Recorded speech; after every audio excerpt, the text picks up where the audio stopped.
बिहार में 35-40 वर्षों में पहली बार अगर कोई पलायन और रोजगार की बात कर रहा है तो इसलिए कर रहा है कि प्रशांत किशोर ने, जनसुराज ने वो मुद्दा बनाया है। जिन व्यक्ति का आप नाम ले रहे हैं, कांग्रेस के नेताओं का या तेजस्वी का, ये लोग तो यहाँ पहले से भी राजनीति करते रहे हैं। आज से नहीं, 20 साल 30 साल से राजनीति कर रहे हैं। इनके मुंह से तो कभी आपने पलायन की बात नहीं सुनी। तो ये ज्ञान, ये इनलाइटनमेंट जो इनको हुआ है, ये तो जनसुराज के आने के बाद शुरू हुआ है, जब हमने शुरू किया है कि बिहार का सबसे बड़ा मुद्दा पलायन है। बिहार का सबसे बड़ा मुद्दा यहाँ की ध्वस्त शिक्षा व्यवस्था है। आप राहुल गांधी का, तेजस्वी यादव का कोई मुझे भाषण सुना दीजिए, लोकसभा चुनाव लोग लड़े हैं, किसी भाषण में इन्होंने पलायन की बात करी हो, किसी भाषण में इन्होंने ध्वस्त शिक्षा व्यवस्था की बात की हो। अब इनको लग रहा है कि अरे प्रशांत किशोर और जनसुराज में इतने लोग पलायन के नाम पर जुड़ रहे हैं तो हम भी कर ले।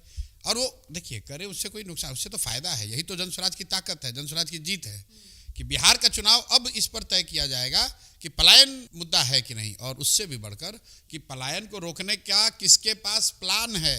प्रशांत किशोर और जनसुराज बता रहे हैं कि पलायन कैसे रुकेगा, और जैसे आज इन्होंने पलायन का मुद्दा उठाया है, वैसे एक ऐसा भी समय आएगा कि हमारे प्लान को भी उठाकर कहेंगे कि हाँ, यही प्लान है जिससे पलायन रुकेगा। महत्वपूर्ण बात यह है कि बिहार में लोकतंत्र सक्रिय हुआ है, लोकतंत्र की ताकत बढ़ी है, और जनता के मुद्दों पर बात हो रही है। वो इसलिए हो रहा है कि जनसुराज यहाँ पर आया है, एक नया विकल्प आया है। अच्छा है, खराब है, आपको पसंद है, नहीं पसंद है, लेकिन जनसुराज है तो इन मुद्दों की बात हो रही है। वरना बात ये होती कि राजद को कौन हराएगा, भाजपा को कौन हराएगा, इसके अलावा कोई बात ही नहीं होती, और जनता भी घर में बैठी रहती कि भैया विकल्प तो कोई है नहीं।